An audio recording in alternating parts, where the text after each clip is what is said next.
नमस्ते। थर्ड आई में आपका स्वागत है। सबसे पहले दुनिया में इस समय मैं अब आपको केवल टोटल फिगर नहीं दे रहा हूँ, कुछ ऐसी फिगर दे रहा हूँ जिससे आपको ये समझ में आ जाए कि अभी हम लोग इससे निकले नहीं हैं। अभी भी थोड़ा अलर्ट रहने की ज़रूरत है, मास्क लगाने की, सोशल डिस्टेंसिंग की, बाहर नहीं निकलने की, ये सब हिदायत आप रखिए और इसको ठीक से इसका पालन कीजिए। कल दुनिया में 18 मई को 6,12,111 लोग संक्रमित हुए, 6,12,111। इंडिया में इसी पीरियड में कल 2,67,174, 17 से ज़्यादा, मार्जिनली ज़्यादा। लेकिन दुनिया के टोटल जो इन्फेक्शन हुआ उसका 43% केवल इंडिया में हो रहा है। हमारी पॉपुलेशन 18% है तो टोटल दुनिया की, लेकिन इन्फेक्शन हमारे यहाँ 43% हो रहा है।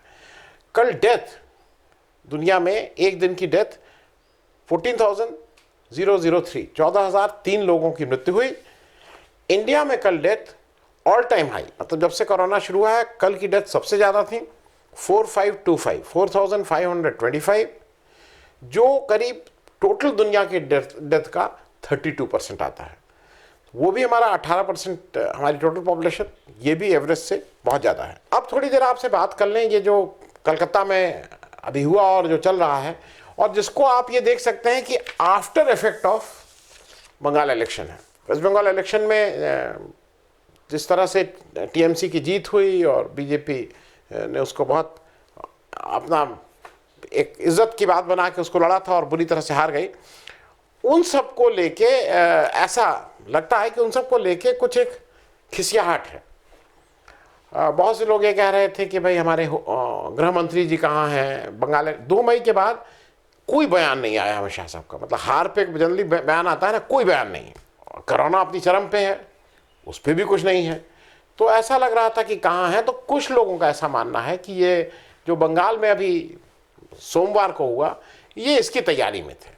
क्या हुआ और क्या उसके रिपरकशंस हैं वो थोड़ा मैं आपके साथ शेयर कर लूँ। 17 मई मंडे को सीबीआई ने सुबह 8 से 9 के बीच सेंट्रल जो फोर्सेस हैं उनको साथ लेके और 2 मंत्री, बंगाल की इस समय जो मतलब सरकार चल रही है उसके 2 मंत्री, फिरहाद हाकिम और सुब्रत मुखर्जी, और एक एमएलए मदन मित्रा, और एक फॉर्मर मेयर जो कलकत्ता के थे, सेवन चैटर्जी।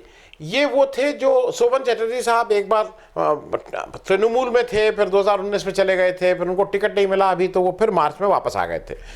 तो इन सब लोगों को अरेस्ट किया। अरेस्ट क्यों किया? इन सब लोगों को अरेस्ट इसलिए किया कि एक नारदा केस था। तो ये नारदा केस क्या है, एक मिनट जल्दी से इसको समझ लीजिए। 14-15 के दौरान तहलका ने एक स्टिंग ऑपरेशन ऑर्गेनाइज किया, और कि कैसे घूसखोरी होती है, कैसे पैसा लिया जाता है, और उसके लिए उन्होंने मैथ्यू सैमुअल नाम के अपने एक रिपोर्टर को लगाया। उन्होंने बहुत से लोगों को घूस दिया, इन कैमरा उसको सब कैप्चर किया, और उन सारे लोगों में कहीं 4,000, 4 लाख, 5 लाख, 15 लाख इस तरह की बातें हुई, और वो सब उन्होंने कैप्चर किया और विथ एविडेंस किया। उन्होंने ये करके 2015 के दरमियान तहलका में दिया कि भाई अब ये हम ले आए हैं स्टोरी, इसको करिए। तहलका ने फॉर सम रीज़न उस स्टोरी को कैरी नहीं किया। तो ये जो सैमुअल साहब थे, इन्होंने फिर उसको कुछ दिन वेट किया, और फिर उन्होंने nardanews.com करके एक अपनी साइट बनाई और उस पर ये सारा चला दिया कि कैसे कैसे इन लोग पैसा ले रहे हैं। ये मामला कलकत्ता हाई कोर्ट गया। कलकत्ता हाई कोर्ट में ये हुआ कि भाई इसकी आप तुरंत सीबीआई जांच हो, और इसकी फिर उसकी डिटेल में नहीं जा रहा हूँ, 13 लोगों के खिलाफ एफआईआर हुई, और ये सीबीआई जांच 2016 में शुरू हो गई। ये इसका एक पार्ट है। अब आप ये समझ लीजिए कि इसके जो मुख्य खिलाड़ी थे, जो अभी जो मुख्य खिलाड़ी हैं, ये जो 4 का नाम मैंने आपको बता ही दिया। उसके अलावा 2 लोग ऐसे खिलाड़ी थे जो आज, 2 नहीं बल्कि 3 लोग ऐसे खिलाड़ी हैं जो आज बीजेपी के बहुत अहम किरदार हैं।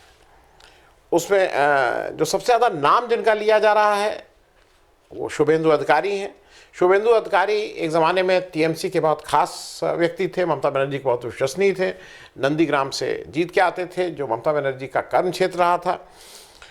इस समय बीजेपी ने उनको नेता प्रतिपक्ष भी बना दिया है, लीडर ऑफ द ऑपोजिशन भी है। जब ये सब हुआ था तो 2014 में वो लोकसभा के सदस्य थे तृणमूल कांग्रेस के, 2016 में वो विधानसभा के सदस्य बन गए और फिर मंत्री बना दिए गए और उन्होंने लोकसभा से इस्तीफा दे दिया। दूसरे हमारे शंकु देव पांडा जी हैं, और तीसरे जो सज्जन हैं जो इम्पोर्टेंट हैं, जिनका नाम मैं इसलिए ले रहा हूं क्योंकि इनका आगे स्टोरी में महत्व है, वो तृणमूल कांग्रेस के एक तरह के करता धरता एक जमाने में ममता बनर्जी के बाद सबसे इंपॉर्टेंट नेता, उनको तोड़ के बीजेपी अपनी तरफ ले आई और इस समय वो बीजेपी के राष्ट्रीय उपाध्यक्ष मुकुल रॉय हैं। ये इंपॉर्टेंट किरदार मैं इसलिए आपको बता दे रहा हूं कि आप जब आगे बात करेंगे तो इसमें यह होगा कि क्या हुआ। अब बहुत से लोगों का कहना यह है कि ये जब 13 लोग नामजद थे और उसमें मुकुल रॉय को प्राइम अक्यूज्ड उस एफआईआर में कहा गया था, तो आपने 4 लोगों को गिरफ्तार कर लिया, बाकी इन 3 को आपने गिरफ्तार क्यों नहीं किया जो अब बीजेपी में है? तो उसका कुछ अजीब सा, आपको सुन के ताज्जुब होगा, उसका अजीब सा एक्सप्लेनेशन दिया जा रहा है।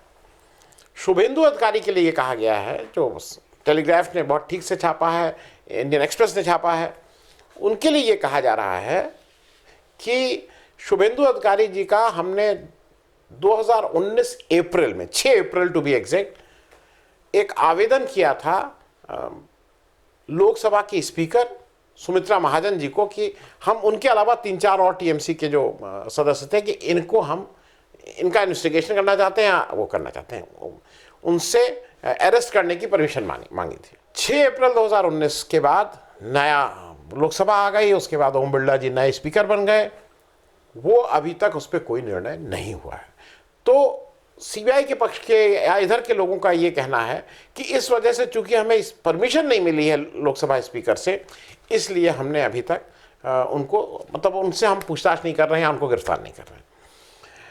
अब आप ये बताइए, एक व्यक्ति 2014 से 16 तक लोकसभा का मेंबर रहता है, 2016 में विधानसभा जीत के मंत्री बन जाता है, 2019 में जब वो बंगाल के मंत्री थे, उसका मुझे लॉजिक अभी भी नहीं समझ में आ रही है कि उसको सुमित्रा महाजन को जाके इनके अरेस्ट की परमिशन के एप्लीकेशन देने का क्या मतलब था।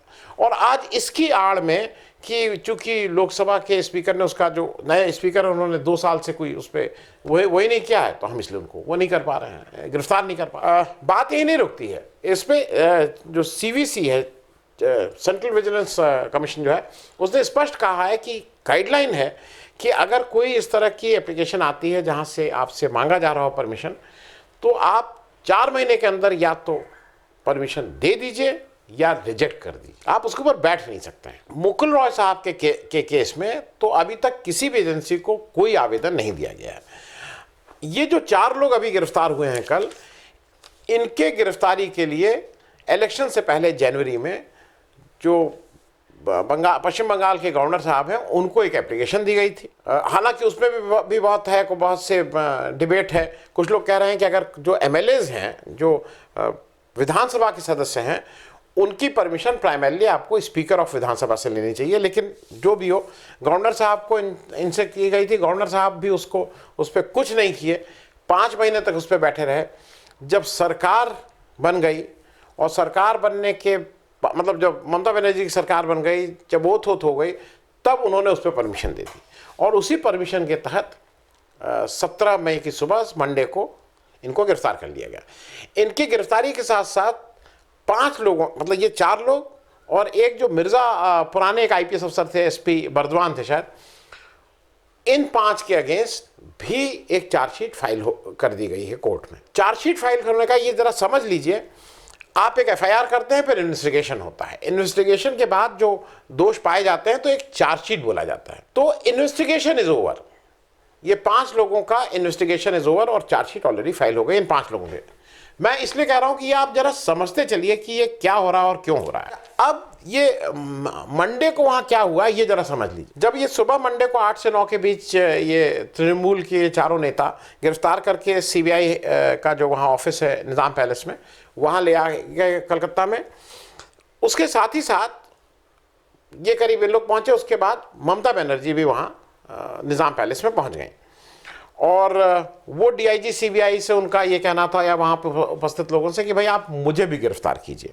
ममता जी का ने ये भी बार बार कहा कि भाई आप स्पीकर से आपने परमिशन क्यों नहीं लिया, इस तरह की बातें उन्होंने वहां कही। उसके बाद क्या हुआ कि अब ये चीजें जरा आप समझ लीजिए, ये लोग गिरफ्तार हो गए हैं 11:30 बजे के करीब, अब इस समय ले गिरफ्तार हो गए हैं। इधर ममता बनर्जी वहां पहुंच गई हैं 10 साढ़े 10 के, और वहां पे क्राउड बढ़ता जा रहा है, भीड़ जो तृणमूल के सपोर्टर हैं वो बाहर बढ़ते जा रहे हैं। 11:30 के आसपास एक पिटीशन फाइल हुई सीबीआई की तरफ से कैलकाटा हाई कोर्ट में, और उसमें 2-3 चीज़ें प्रेयर की गई। उसमें एक प्रेयर ये की गई, भाई हमारा डिस्टर्ब किया जा रहा है, हमें ममता बनर्जी आ गई और वो डिस्टर्ब कर रही हैं, हमें काम नहीं करने दे रही सरकारी लोगों को।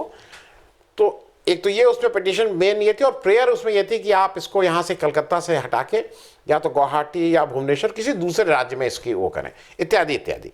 जब ये वहाँ चली गई तो कोर्ट ने, अब चूंकि आप समझते हैं जो नया केस जाता है उसकी एक लिस्टिंग होती है, फिर उसको वो लगता है, खैर चूंकि ये महत्वपूर्ण केस था और अलग से इस पे शायद लोगों ने कहा भी होगा, जो भी वहाँ के कोर्ट ने कहा कि हम इसको 5:30 बजे शाम को सुनेंगे। अब इस बीच क्या हुआ कि ममता बनर्जी यहाँ बैठी ही थी बाहर धरने पे, या जो भी आप उसको कहिए, सीबीआई का जो कोर्ट था उसने एक वर्चुअल वो की, जो पेशी की।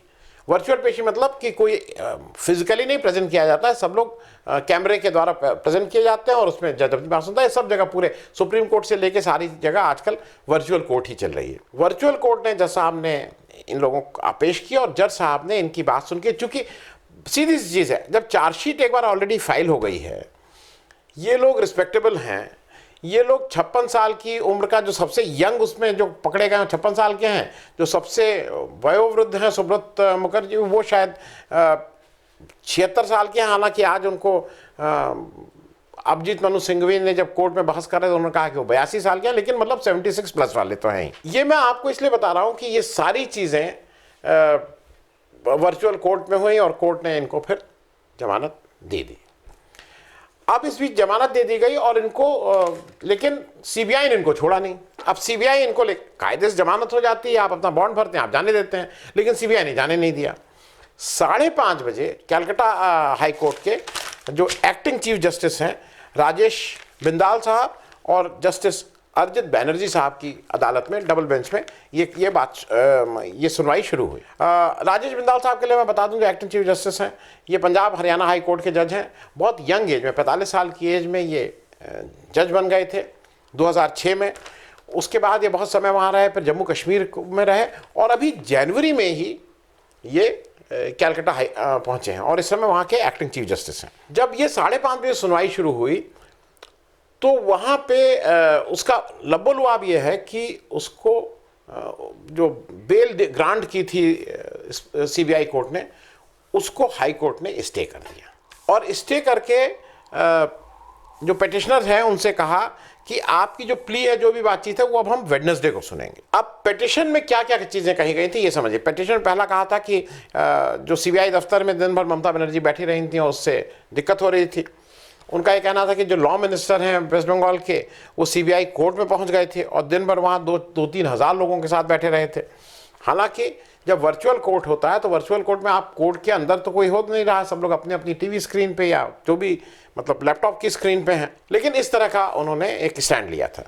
सीबीआई की तरफ से जो solicitor general of India Tushar Mehta साहब और उनके एडिशनल सॉलिसिटर जनरल साहब अपीयर हो रहे थे और ऐसा माना जा रहा है कि तृणमूल कांग्रेस की तरफ से ये पैरवी ठीक से नहीं हुई, क्योंकि एक बार जब वहाँ से बेल ग्रांट हो गई है और ये अगर पैरवी ठीक से की गई होती तो शायद इनको बेल बरकरार रहती। एक चीज़ ये भी है जो आज कोर्ट में बहुत बहस हुई है उसमें कि भाई जो दूसरी पार्टी है जिसको आप स्टे करके जिसको जेल में रखने की बात कर रहे हैं उसको कम से कम एक नोटिस तो उसको भी बात कहने का मौका दिया जाना चाहिए था। ऐसा आज कोर्ट में भी हुआ है, क्योंकि जब एक बार चार्जशीट फाइल हो गई है तो बेसिक प्ली ये थी कि अब ये फ्लाइट रिस्क नहीं है, मतलब ये लोग भाग जाएंगे इस केस से, इसका रिस्क नहीं है। दूसरा ये भी है कि एविडेंस टेम्परिंग नहीं हो पाएगी, ये भी इसका भी रिस्क अब नहीं है। अब उसी सुनवाई के दौरान, क्योंकि अभी इसको भी लोग कह रहे हैं ना कि वो प्रेयर में तो था ही नहीं स्टे ऑन अरेस्ट, अरे स्टे ऑन बेल वाला, लेकिन हुआ क्या कि जब ये 5:30 बजे इसको सुन रहे थे इस पिटीशन को, तो वर्बली जो सॉलिसिटर जनरल साहब थे इन्होंने कहा कि भाई उसको उस पर स्टे लगा दिया जाए जो बेल ग्रांट हुई है, और ये वर्बल प्रेयर थी, ये पिटीशन में, ओरिजिनल पिटीशन में ये नहीं थी। आज फिर दिन भर सुनवाई हुई है, सुबह पहले हुई, फिर शाम को 2 बजे हुई, फिर अभी तक चली है, और उसको कोर्ट ने कहा है कि कल हम कंटिन्यू करेंगे। मैं उसके डिटेल में नहीं जा रहा हूं। अब मैं आपको 5, 6, 7 ऐसी बातें बता रहा हूं जो मेरे हिसाब से जिसकी वजह से ये सब हो रहा है। पहली चीज़, जैसा मैंने आपको बताया, पहली चीज़ बीजेपी इलेक्शन हार गई है। अमित शाह साहब का एक लॉस ऑफ फेस है। तो हर एक का रिएक्शन अलग अलग होता है ना। कोई बहुत खुश होता है तो गाना गाने लगता है, कोई बहुत खुश होता है तो मंदिर चला जाता है, कोई बहुत खुश होता है तो माँ बाप की ज़्यादा वो सेवा करने लगता है, इत्यादि इत्यादि। तो और कोई गुस्सा हो जाता है तो उसका भी रिएक्शन अलग अलग होता है। तो ये खिसियाहट में है या उसमें, एक कारण ये भी हो सकता है। लेकिन इससे दिक्कतें क्या हो रही हैं? सबसे पहली दिक्कत कि स्टेट और सेंटर के बीच अब टकराहट बढ़ेगी। अगर आप किसी को, जैसे दिल्ली में आप फंक्शन नहीं करने दे रहे हैं, उसी तरह से अगर आप एक चुनी हुई गवर्नमेंट को जो प्रॉपर मेजॉरिटी के साथ है, अगर उसमें ऐसा रोड़ा अटकाएंगे तो कहीं ना कहीं स्टेट सेंटर रिलेशनशिप में फर्क पड़ेगा। एक जो तीसरी बात है, पहला मैंने बताया अमित शाह साहब का गुस्सा, दूसरा मैंने बताया कि सेंटर स्टेट रिलेशनशिप, तीसरा एक वजह और भी है जो लोग दबी जबान में कह रहे हैं। ऐसा हुआ था कि जब ये सरकार बन गई थी तो बीजेपी के कई विधायक और एमपी, उनको लग रहा था अब तृणमूल कांग्रेसी का बोलबाला रहेगा, तो वो कुछ लोग वहां से टूट के आने की बात कर रहे थे। अब उसको रोकने के लिए भी अमित शाह साहब को ऐसा लगा कि स्ट्रैटेजी के तहत कि अगर हमने ये नहीं किया तो ये बीजेपी में टूट पड़ सकती है, बीजेपी से कुछ लोग इधर जा सकते हैं, इसलिए भी किया गया। चौथी बात कि आप अगर ये देखिए कि इस समय जो भी किया है, एक लोगों में गुस्सा है वहाँ वेस्ट बंगाल में। उसको ममता बनर्जी ने अभी सरकार बनने के बाद उसको कंट्रोल कर लिया है, वो अलग बात है। लेकिन आप ये साफ साफ देख रहे हैं कि जो 77 एमएलए जीते हैं, अनप्रेसिडेंट है। सबको एक्स कैटेगरी सेंटर ने दे दी और सबको भाई मेरे हिसाब से चुने हुए जो भी जनप्रतिनिधि है उसको तो कोई सिक्योरिटी की जरूरत नहीं होनी चाहिए, लेकिन उसको दे दिया गया है। एक कोलेटरल डैमेज जो इसमें हुआ है, वो जो हाकिम साहब मंत्री हैं, वो कोविड की जो ड्राइव है, कोविड को जैसे बचाना है कोरोना का, वो उसको ड्राइव कर रहे थे। वो इंचार्ज बनाए गए थे और वो सिविक बॉडीज के मंत्री थे, और इसको वो उस पर बहुत फर्क पड़ जाएगा, क्योंकि इस समय जिस समय पेंडेमिक अपनी चरम सीमा पे है, उनका वहाँ हटने से, ऐसा आज पेपर में रिपोर्ट आई है, वो एक इसकी कोलेटरल। छठा, जो ये जो परमिशन वाला भी हुआ, वो साफ साफ लग रहा है कि ये मतलब ये दिखाया जा रहा है कि भाई हम परमिशन जो हमारे यहाँ आ गया, हम उसको अरेस्ट नहीं करेंगे, जो हमारे यहाँ नहीं है उसको हम अरेस्ट करेंगे। एक चीज़ और नहीं समझ में आ रही, जो हमारे गवर्नर साहब हैं, जो मेरे हिसाब से 7वां पॉइंट है, गवर्नर साहब जो हैं वो थोड़ा उनको ट्वीट जो इतना कर रहे हैं कि हाँ सरकार गड़बड़ चल रही है, ऐसा लग रहा है कि एक भूमिका बनाई जा रही है सरकार को बर्खास्त करने की। मुझे लगता है कि थोड़ा गवर्नर साहब को थोड़ा रिस्ट्रेन रहते तो अच्छा लगता, क्योंकि वो चीफ मिनिस्टर के साथ पॉलिटिकल मतलब वर्बल ड्यूएल में उनको नहीं आना चाहिए। जो 8वीं बात है जो मेरे हिसाब से है कि इससे एक बड़ा फायदा ममता बनर्जी को ये हो गया है, जो कांग्रेस और लेफ्ट था वो भी बाय डिफॉल्ट ममता बनर्जी के साथ इस समय जुट गया है। तो अभी तो इलेक्शन लड़े थे और वहां पे तो आज की तारीख में कुछ भी कहें लेफ्ट के लिए और कांग्रेस के लिए, भाई जो मतलब ममता बनर्जी से ही उनको दो हाथ करना, अगर वहां अपना पॉलिटिकल वजूद बचाना है। लेकिन इस समय वो लोग भी उनके साथ हो गए। और मेरे हिसाब से जो सबसे इंपॉर्टेंट बात है, जो मैं सबसे अंत में कह रहा हूं, मेरे हिसाब से ये बिल्कुल क्लियर है कि इसका निशाना कहीं और है। इसका निशाना उत्तर प्रदेश इलेक्शन जो फरवरी मार्च में आना है उस पर है।